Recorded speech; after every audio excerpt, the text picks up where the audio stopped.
Because you're already fed up with politics. It's the Rockies Insider with Patrick Lyons, your host, bringing you the latest this offseason from the Hot Stove League. The Rockies have plenty of news. A player they thought they had on 2025's roster is now a free agent. What does that mean? Could he come back? Is there a future closer that's going to be made available perhaps to the Rockies this offseason? Updates on Tropicana Field, where the Rockies should be starting their opening day next year. Scott Boras in his annual circus discussing the top free agents, the GM meetings going down, so much more on today's Rockies Insider. Let's get things started with Jacob Stallings, who signed a mutual option deal last offseason for $1.5 million, 1.5 for 2024, 1.5 for 2025, with a $500,000 buyout. Pretty friendly for him because his side of the mutual option, he has declined. He has opted out, and he gets a $500,000 buyout, which means all he's got to do is make another $1 million out on the market to break even. That should be very easy for him, for a guy who had a career year at the plate. 34-year-old had a 263, 357, 453 slash line. Pretty impressive. I think he even led the team in OPS if you lower the minimum amount of plate appearances at a 114 WRC plus. He's known as more of a defensive first catcher, and his grades have kind of gone down over recent years after winning the 2021 Gold Glove Award at catcher in the National League with the Pirates. A lot of that having to do with some of his pitch framing. According to StatCast, though, when it comes to blocking balls, there's very few that are better than him. He actually ranked 4th this past year out of 66 qualified catchers. And the Rockies right now are definitely in a pinch, and they're trying to save money as best as they can. But now there is somewhat of an unforeseen cost when it comes to Jacob Stallings, because Jacob Stallings has all of the leverage here right now when it comes to his next deal, especially as it concerns the Colorado Rockies. In fact, number one, let's run down the list of why Jacob Stallings is going to receive a nice little payday. Certainly a lot more than what he just received last offseason from Colorado. Number one, it's a very thin market for catchers. Danny Jansen probably being the best one. We saw him change teams over the deadline, going from Toronto to Boston. He probably has the most upside, definitely does. Carson Kelly is a known catching quantity. Kyle Higashioka really showed himself to be, somewhat of a number one type catcher with San Diego this past year. That's it. You've got one starting catcher in a Danny Jansen and two guys that are at this point in their careers more of backups, veteran types, but backups. Coupled with the fact that right now on the big league roster, on the 40-man, the Rockies only have two young catchers, Hunter Goodman and Drew Romo. And they've probably played about the same amount of time behind the plate in the majors. And you just can't turn over an entire pitching staff to two young guys that have less than a year's worth of experience. Combined, they have less than half a season behind the plate in the majors. So the Rockies will need to pony up when it comes to Jacob Stallings, bottom line. Jesse Rogers of ESPN just reported today on Wednesday, the Cardinals will be moving Wilson Contreras to first base. Paul Goldschmidt, a free agent, he's gone. Contreras goes over to first base. So now that's yet another team in need of a catcher, when there's really only about 4 that are out there on the market. So the Rockies will need to pony up. We might be only talking about a 2-year, maybe $7 million deal at most. But when they thought they were going to be able to bring back Jacob Stallings at $1.5 million, maybe 2, maybe they could have worked out an extension. They still can, but still, it's a lot more than they were originally going to pay this time last year, when they thought they had themselves a catcher for 2 years in Jacob Stallings, and they don't. He's a free agent now. And it will be interesting to see what the Rockies do, because they love their veterans, and you do need a veteran presence behind the plate at catcher. You don't necessarily need a veteran to be your everyday catcher, and we know that everyday catchers are really just 60% of the time. There's 5 starting pitchers, and One guy's going to start 3 out of the 5 days. The other is probably going to start 2 out of 5 days when the rotation goes out there. So we'll sort of wait and see what happens with that. And Mr. Viejos, we will get to that next topic in just a second. I know you're feeling teased right now. This isn't clickbait. We'll get to it in just a second. But in addition to Jacob Stallings declining his option for 2025, Clayton Kershaw has done the same. He had a $10 million option for 2025. Sure, you can go out there and think like the offseason in 2023, 2024, that maybe he was going to sign with his hometown Texas Rangers.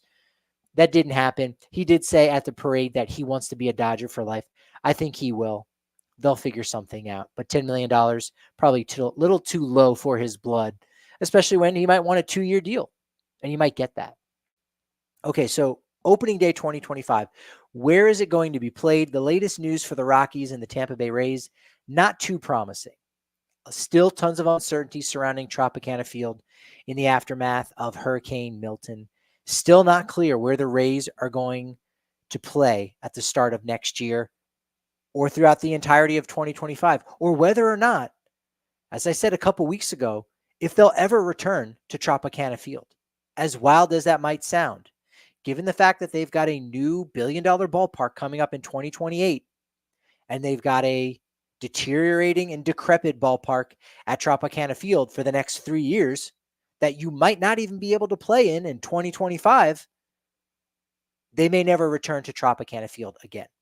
Now, the City Council of St. Petersburg, they agreed to spend about $6 million in the very near future, in the upcoming months, to create some kind of temporary drainage system to waterproof some of the exposed areas, since that roof is now gone. Why would this be necessary for a domed stadium? Well, it's twofold. One, some people believe maybe it has something to do with they were trying to convert it into an outdoor stadium. I don't think that can happen really in Tampa with that weather, or in the Tampa Bay region because of the area.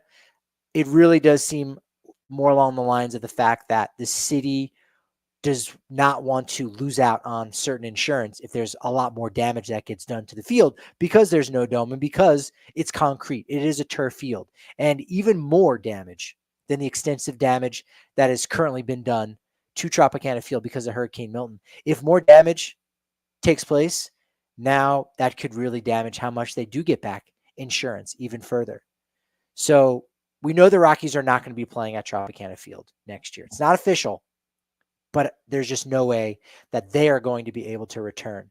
Is there a way that Mr. Nolan Arenado returns to Colorado? Look, if you're heating up the chat, I'm going to address your questions. I think there is a way that Nolan Arenado does finish his career in Colorado. I don't think it's going to happen this year. Probably not going to happen in 2026. But I think Nolan Arenado does come back. Back on topic. Tampa Bay. In other Tampa-Denver news, Savannah Bananas, you may or may not have seen, they've announced a venue change for their 2025 Banana Ball World Tour. They were supposed to play at Tropicana Field in mid-March. Again, because of that damage, they have now moved their game to Raymond James Stadium, home of the Tampa Bay Buccaneers, for a one-night-only special event. This is the first tour stop for the Savannah Bananas to attract over 65,000 fans. It's the first of 3 NFL stadiums that the Bananas are going to play next year. 40 total stops at 17 Major League ballparks, also including Clemson Memorial Stadium, But the Savannah Bananas, I bring this up because they're going to be spanning the entire Colorado Rockies region. Down in spring training, February 1st and 2nd, they're going to be in Mesa, Arizona. Now, some of the Rockies will be down there. Most of them will be down there, but pitchers and catchers won't have officially reported just yet. Soon after that, February 6th through 8th, they're going to be at the Dodgers and White Sox facility at Glendale, Arizona. But then on May 24th to 25th, Albuquerque, that's right, Isotopes Park, the lab, will be home to the Savannah Bananas for 2 days, May 24th and 25th. And they do come to Coors Field. That's right. The Bananas are coming to Coors Field in Denver, August 9th through 10th. And the show that they are going to put on undoubtedly will be incredible. In the past, if you've never seen the Savannah Bananas before, besides an entertaining show, a circus of baseball, if you will, they've had many local star athletes participate in their events. When they were at Minute Maid Park in Houston, Roger Clemens made his return to pitch. In Philadelphia, it was Ryan Howard. In Tampa, they got John Cena. They got John Cena to take an at-bat. So who's going to show up in Denver this summer and play for the Savannah Bananas? Could it be Deion Sanders? In my opinion, the craziest get for the Bananas would be Troy Tulowitzki. He would get an incredibly warm reception. Charlie Blackmon could return. It feels too soon, so I don't think that'll happen. You could go Cargo and Matt Holliday. Matt Holliday back at Coors Field again. I think people would enjoy that. Todd Helton obviously would get the loudest pop, where the most fans in Denver know him and love him, unlike some other known people in this market that might not get the love. Larry Walker would get the love. Vinny Castilla seems like he'd be the safest bet if you were really going to wager as to who will play for the Savannah Bananas next summer, August 9th through 10th. Now, tickets are not fully on sale just yet. They'll go on sale about 2 months before, so in early June. There was a lottery, but now it's closed. And according to Rockies.com, if you want to get tickets, Rockies.com says the best way for fans to get guaranteed access to the pre-sale is by being a Rockies plan holder. All full season ticket holders and MVP and Hall of Fame Passport Mini plan holders will have priority access to Banana tickets. Also, if you're interested in purchasing a suite to one of the 2 games, you can fill out a form on that website. So if you're really dying to go see the Bananas at Coors Field, you still can. You still have that opportunity, to my knowledge, not sold out. So that's a good thing. Winter meetings right around the corner. We got about a month to go, a little bit more than a month, December 9th through 12th. But right now, we've got the GM meetings going down in San Antonio.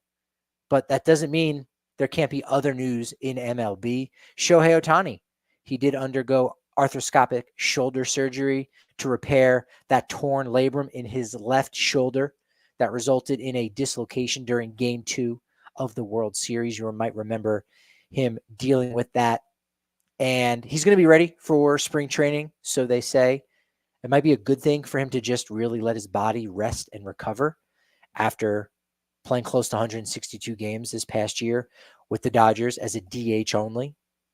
Body took a beating while simultaneously getting ready to pitch next year in 2025 after having UCL surgery last offseason. So he's going to be hitting. He's going to be pitching again. It'll be interesting to see how that split ends up going down if he does end up playing something like 150 games, pretty much being the DH every time he pitches. Will he even play some defense to free up the DH spot? That's going to be even more valuable going forward on a Dodgers roster that continues to get a little bit older. Freddie Freeman, I think he's approaching his age 35 season. Mookie Betts, still in his early 30s, but still, it would be nice for those guys to get a true day off their feet, but keep them in the lineup. You can't do that if Ohtani is just the DH. Very interesting to see. Royals end up extending Michael Wacha on a 3-year deal. I believe that the number was $51 million on that. He had signed a 1-year deal this past year and was found fantastic. Career season for Michael Wacha, really one of the leaders of that Royals pitching staff that helped them with the 30-win turnaround and getting back to the postseason for the first time since they had won the World Series in 2015.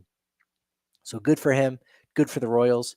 Kyle Hendricks signs a 1-year deal with the Angels worth a reported $2.5 million. Kyle Hendricks, definitely towards the end of his career, seems like a good candidate in 2026, perhaps, if the Rockies need an arm or two to help bridge the gap for all of the young players. Because don't forget, 2025, you've got Germán Marquez, Cal Quantrill, and Austin Gomber on 1-year deals. So that does mean Freeland's coming back in 2026. Ryan Feltner should be good to go. By that point, you should have maybe Chase Dollander. Maybe Dollander ends up making his debut at that point. Can you rely on him for 30 starts? We'll see. Sean Sullivan, Carson Palmquist, still a lot of really young upside arms for the Rockies that have yet to debut, but can you rely on them for big innings in 2026? You really could see a guy like Kyle Hendricks coming around to Denver in 2026 after next season. But Hendricks, 5.92 ERA last year, a little bit of bad luck. If you look at fielding independent statistics, a lot of runners ended up scoring on him. He didn't leave as many stranded as in years prior. Some of that is a luck thing. He was really good in 2023 with a 3.75 ERA, but over the last 4 years as a whole, 4.80 ERA, his strikeouts have dipped well below what league average is. And he's a decent inning to eat up innings, despite the fact that he has only gone 140 innings pitched once since 2020. Angels trading Griffin Canning, if you remember, to Atlanta for Jorge Soler. Now they pick up Kyle Hendricks. Nice little 2-for-1 deal for them. Mike Shildt of the San Diego Padres gets a 2-year extension through the 2027 season. He did an incredible job stabilizing that clubhouse after Bob Melvin left to go back to San Francisco. Remember, Bob Melvin and GM AJ Preller reportedly had some disagreements. They kind of butted heads just a little bit. Melvin ends up moving on. They hire from within a guy like Mike Shildt, who had a lot of successful experience as a manager 4 previous years before the 2024 campaign. Realize this, in 5 years as a big league manager, Mike Shildt has been over 500 all 5 seasons. That includes 2018 when he took over for Mike Matheny on a Cardinals team that was under 500 when he took over. And he was above 500. They just missed out on the postseason, the Rockies getting that last spot, of course. Now, in 4 full seasons, he's gone to the playoffs every single year. Think about that. Mike Shildt, sneaky underrated manager. He won Manager of the Year in his first full season in 2019. He's probably going to receive a little bit of support in the 2024 National League Manager of the Year award voting. He takes the Padres to the postseason. Second time in 3 years, third time in the last 5 years. Keep in mind, it's a different manager all 3 times that they went to the postseason. Jace Tingler in 2020, Bob Melvin in 2022, and then this past year with Shildt. But Shildt wins 93 games with the Padres this past year, second most in franchise history. Think about that. The second most successful season. We're going to throw 2020 out since it was only 60 games. Better winning percentage.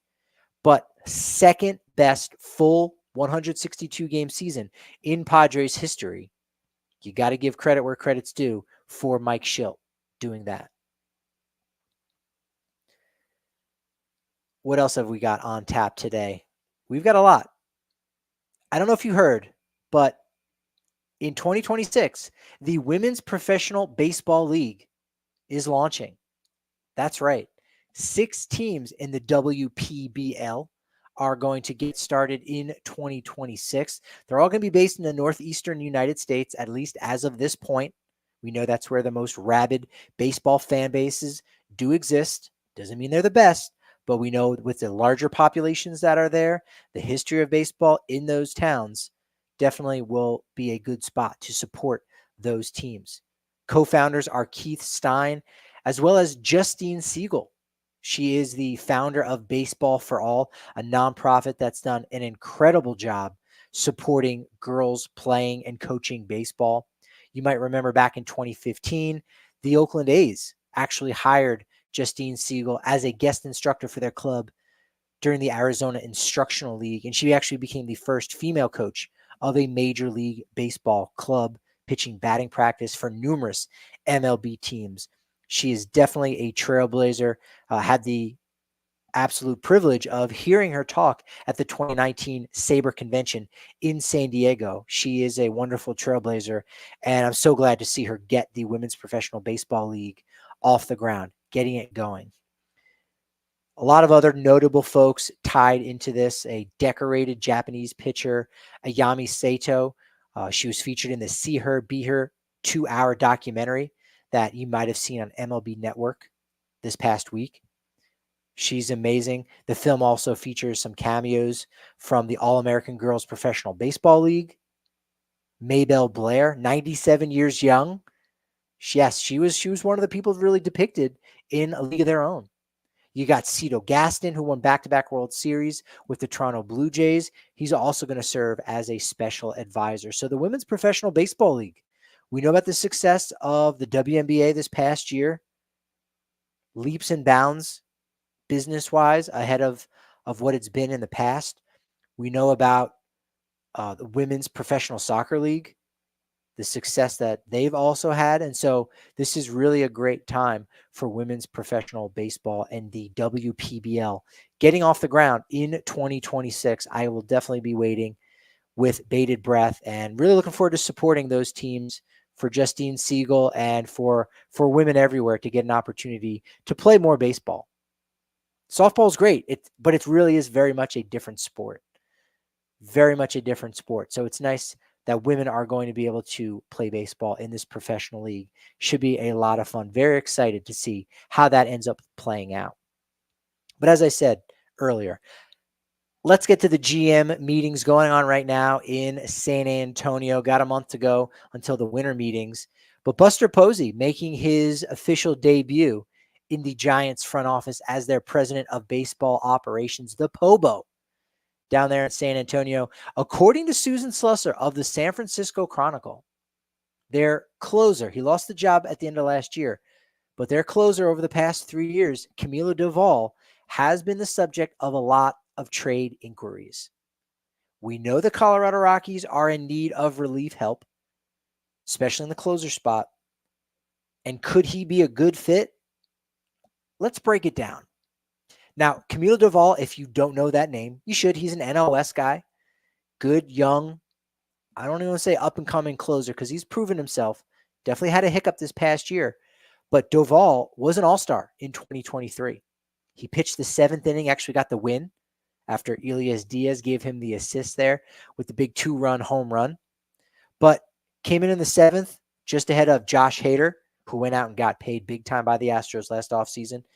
And a guy who certainly has a Hall of Fame resume. He's got the credentials. You might not like putting a ton of closers in the Hall of Fame, but Craig Kimbrell, who was not the Craig Kimbrell of 24, he was the Craig Kimbrell of 2023 and years prior. He ended up getting the save. So Doval, almost a slightly younger, slightly less successful, but still very good Emmanuel Clase. He's been durable, 166 appearances from 21 to 23 with a 2.77 ERA, 69 saves in that time, and 66 saves from 2022 to 2023. In 2023, I believe he led the National League with 39 saves. 2.77 ERA during that 2021 to 2023 stretch. His rookie season up through his 3rd full season in the majors. The other numbers that you got to like, 30% of batters faced, he struck out during his first 3 campaigns with the Giants. He walked just under 10% of opposing hitters and had a better than 50% ground ball percentage, 53.4%. Those numbers scream this guy at Coors Field would be a great addition to the Rockies bullpen. Zero doubt about it. Now, he wasn't good in 2024. Maybe I should say he wasn't great. He was good, just wasn't great. He did eventually get optioned to AAA Sacramento last summer in August to kind of clear his head just a little bit. He finished with a 4.88 ERA, but still had a 60% ground ball percentage, was a little bit under 30% strikeout percentage. His walk rate was up a lot higher. Bud Black does not want to see 14.4% walk percentage. Now, Camilo Doval is not going to be cheap in any shape or form. He's scheduled to make, or rather he's slated to make about $4.6 million his first time through arbitration. But I think Camilo Doval could become the 2025 version of what Greg Holland was for the Rockies in 2017. A buy low closer type that is able to get back to all-star form and could possibly lead the team to another wild card. That's what Greg Holland did in 2017. That could possibly be what Camilo Doval does for the Rockies in 2025. That's very ambitious, no doubt about it, but that could happen. Now, the Rockies are looking to cut payroll, so bringing in a guy making $4.6 million that you have some questions about, I don't think you've got a ton about him. You've got some. $4.6 million, because you've got 3 more years of club control, I think you absolutely jump at the opportunity to acquire a guy like Camilo Doval. What you have to give up is the other part, is the other major factor. You also got to consider that Giants and Rockies don't really do a ton of deals. Rockies don't do a ton of deals, period. But they don't trade within the division a lot. Is that a divisional thing, or is that more of a Rockies thing? Proof is in the pudding. Look at the numbers. And I think it's very much more of a Rockies thing. And a lot of teams don't like to really trade within the division. Some of them don't even like to trade within the league because, this guy's going to come back to haunt me. He's going to cost me games the next year, the next couple of seasons. And it's just going to be that reminder that we lost the trade or that this team got the better of us. But you can't operate that way. You absolutely cannot worry about winning or losing a trade. You just have to make a deal that is good for your team. If it's better for the other team, good for them. But if it makes your team better, it doesn't matter whose team got more better. Just make your team better. And I think Camilo Doval absolutely would do that for the Rockies. He's not going to come cheap, both financially and both on the trade market, especially when there's going to be other teams knocking on the Giants' door to say, hey, we think we can maybe turn this guy around and get him back to that dominant closer he was the previous 2 seasons.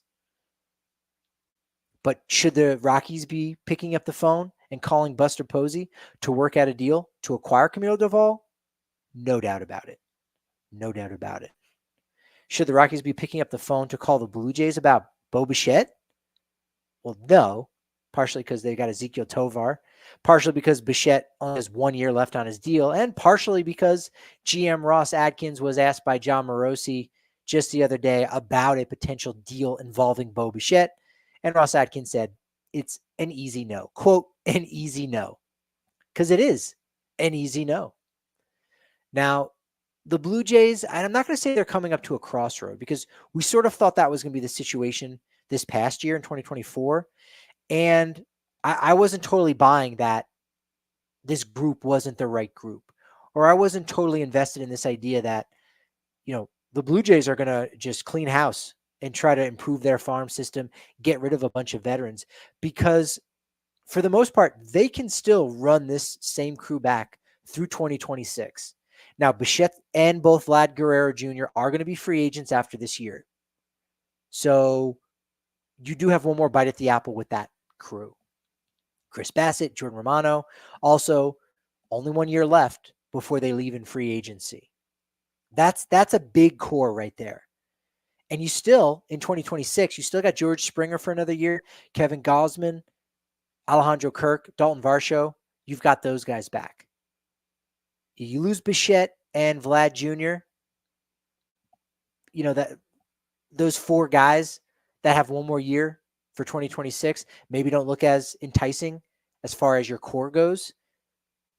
But you got to think the Jays are going to bring one of them back. Is it going to be Bo Bichette or is it going to be Vlad Guerrero Jr.? They didn't have to decide that this past July. They might not even have to decide that this July, especially considering they might be really good. They might be in the hunt for the AL East in 2025. So will this be their last rodeo? I don't think so. Not at all. A's GM, speaking of guys that are in the middle of trade conversations, A's GM David Force was asked by John Heyman about dealing Brent Rooker, and that will not be happening. Now, Brent Rooker, raise your hand if you are aware that Brent Rooker batted .293 with 39 home runs and 112 RBI. Oh, okay. All right. My bad. If you raised your hand on that, credit to you. He's been one of the sneakiest, best players in baseball, offensive players, the past 2 years. He had the 5th most amount of homers, those 39 he hit last year with Oakland, 5th most in 2024. He was also 7th best in WRC plus this past year. And he now has back-to-back 30 homer seasons. Not bad for a guy that was selected off of waivers at the end of 2022.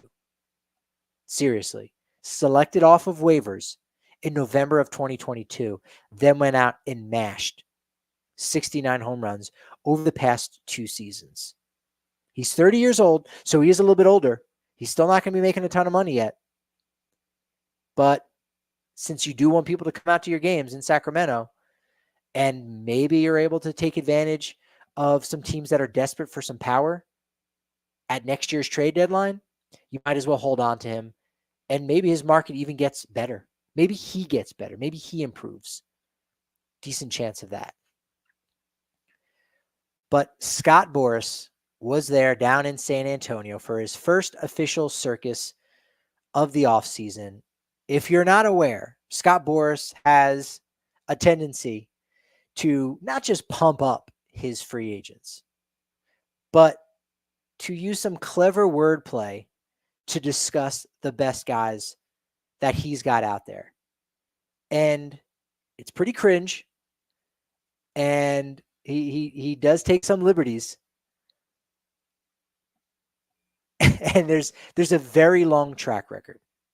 I'll just say that. It's a very long track record when it comes to his free agents.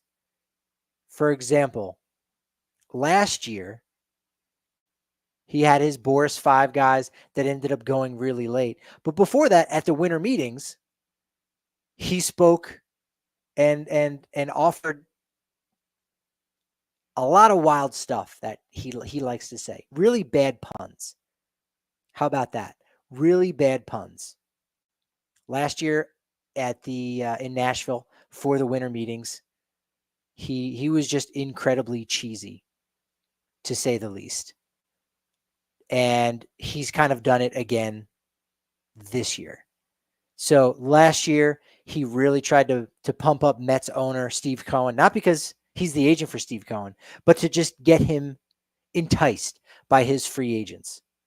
So he said, quote, "Our game needs Goliaths. We have to have Goliaths." You can envision Steve Cohen hanging on to the Empire State Building. There he is. And it may be not Steve Cohen. It's maybe Steve Kong. This is what Scott Boras does.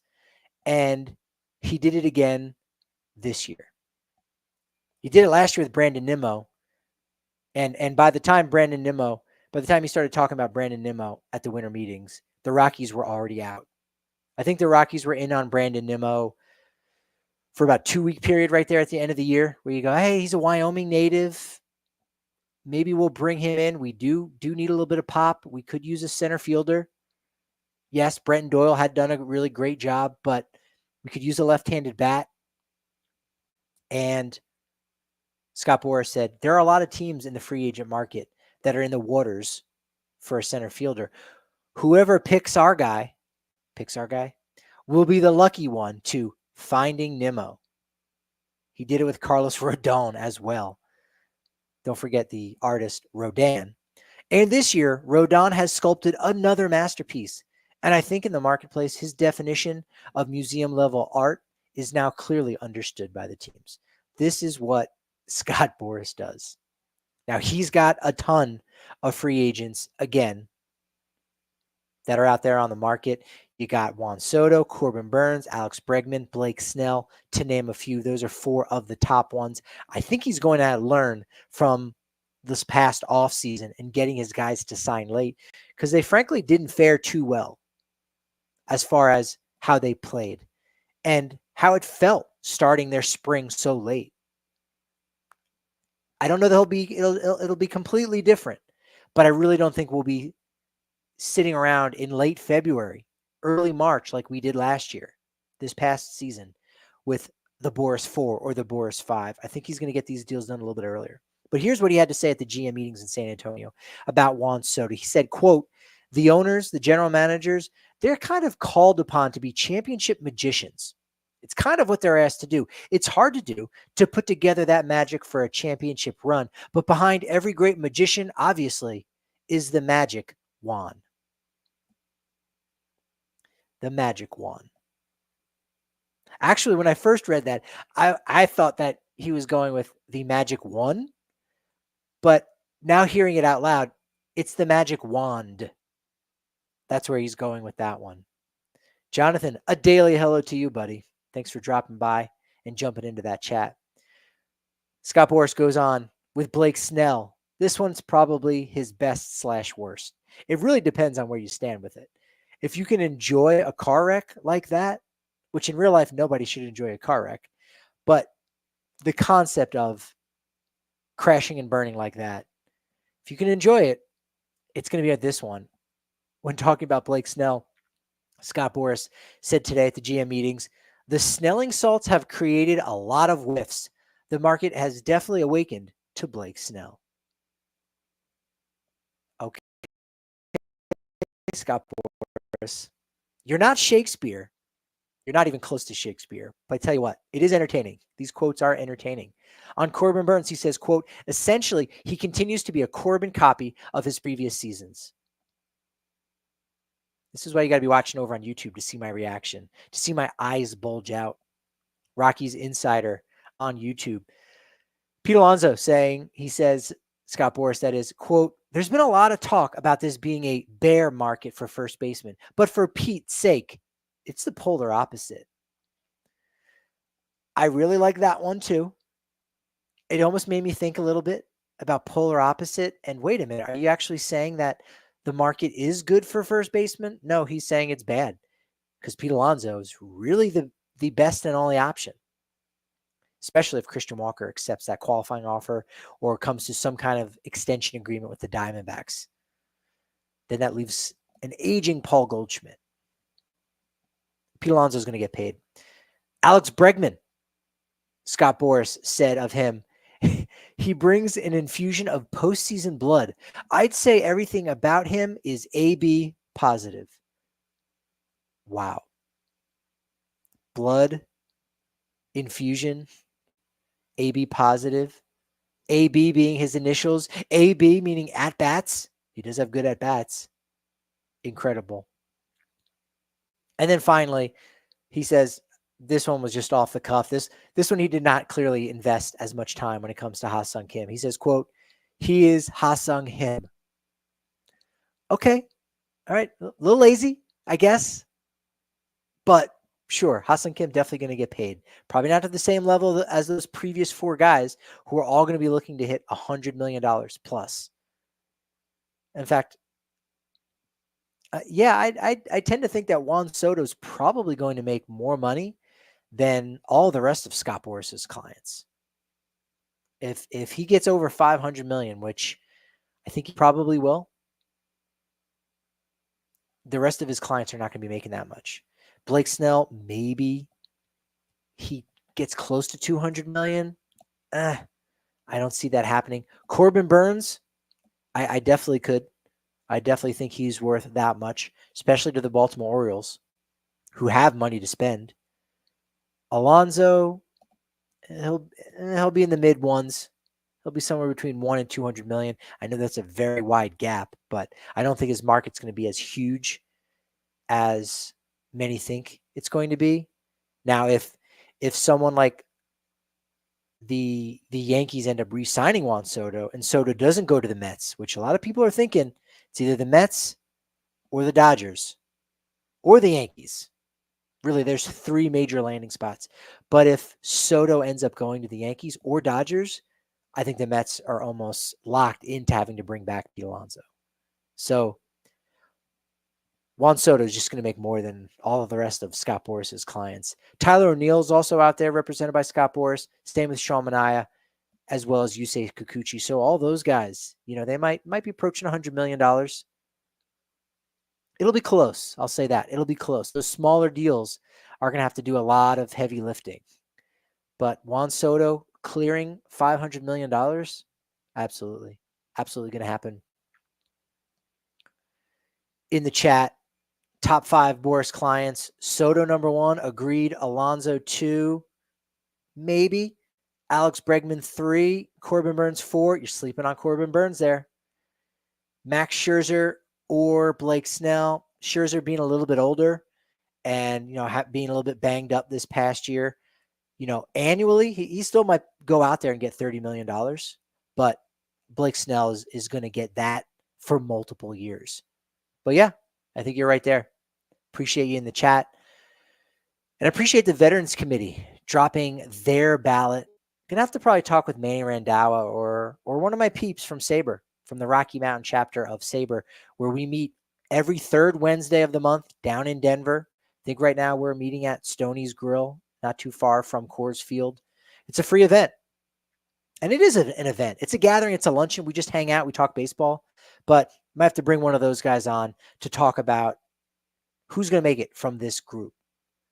Because it's not guaranteed anyone does. You still need 75% of the votes.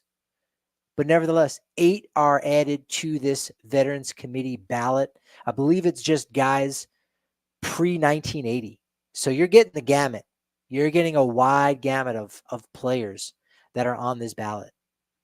Alphabetically, it's Dick Allen, Ken Boyer, John Donaldson, Steve Garvey, Vic Harris, Tommy John. Yeah, that Tommy John.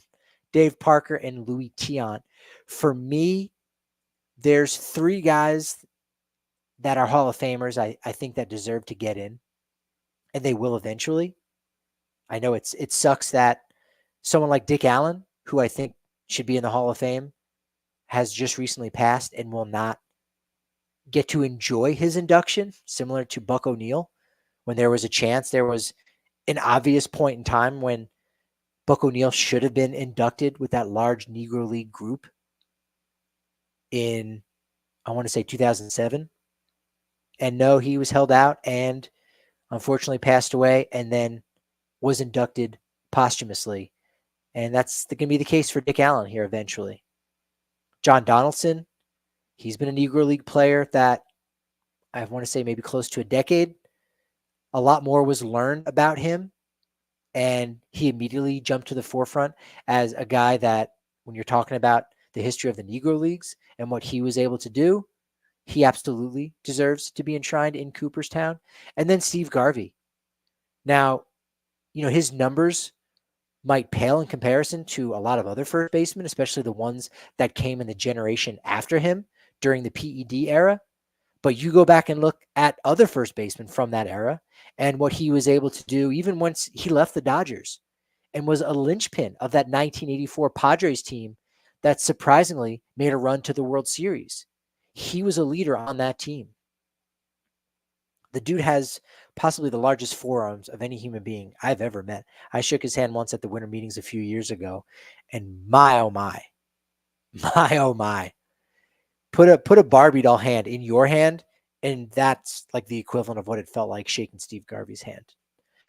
I think a lot of these players on this Veterans Committee, they all have a case. I know there's a lot of folks that spoke out after Louis Tiant recently just passed away about his candidacy probably getting in. He gets a maybe from me. I think there's a lot more that needs to go into kind of understanding what his value was, because I think it's easy to look at numbers and say, well, this guy's a Hall of Famer. This guy isn't. This guy is almost a Hall of Famer. This guy is just a little bit shy. You could be a little bit shy of those numbers or those rate stats, but it's your contributions to the game. And it's telling the story, the history of baseball, and you need this person to do that. Then all of a sudden you say, well, you know what? This person does deserve a place in Cooperstown. So I think Tommy John could get there. Now he ends up getting in. That's going to open up the door to a lot of other people. Now Jim Cott already getting in. A guy, I believe he went on record saying he didn't feel he was a Hall of Famer. He just got in. If Tommy John gets in, that very well could open the door for someone like a Jamie Moyer. Hey, laugh at me all you want. Laugh at me all you want. But if you know the history of the Hall of Fame and you know about the business that goes on behind the scenes, Jamie Moyer has a better shot at getting into the Hall of Fame than you might realize. You might not think he's a Hall of Famer, and that's fine. You might not think there's other guys that are in the Hall of Fame that don't deserve to be there. That's also fine too. But if Tommy John ends up getting in, that definitely lays a little bit of the groundwork for someone like Jamie Moyer to eventually get in. It's true. It's true. Dave Parker, Rattlesnake, sure. He's certainly somebody that I think has just cause. And I've talked with people from around the game that really have underlined the fact that he really was a dominant player, a big bat for a lot of teams. Obviously, the We Are Family Pittsburgh Pirates in the late 70s. Did I say Dave Parker was the Rattlesnake? I think I did. He was the Cobra. He was the Cobra, man. So Dave Parker, I think, has a case too. And I think that's part of the beauty of the system of the Hall of Fame. It still needs to be tweaked. But if you can have guys stay on the ballot for multiple years, it allows us to have more conversations about these players. It allows voters and baseball writers to have conversations about players, to understand their importance beyond the numbers. Because numbers can make a guy apparently clear that they're a Hall of Famer. But if you don't have those numbers, you just don't deserve to be in the Hall of Fame? Absolutely not. Absolutely not. So that'll go down at the winter meetings. Again, I'll be there next year with Just Baseball. Plenty of friends. Got to have them on the show. Not sure how many live shows I'll be able to do down there. A lot of that is a logistical thing. So might be a lot of audio only podcasts. We'll see what happens. But in the meantime, plenty of video podcasts. Go over to the Rockies Insider channel on YouTube. Make sure you're listening to the podcast, The Rockies Insider. Leave a review.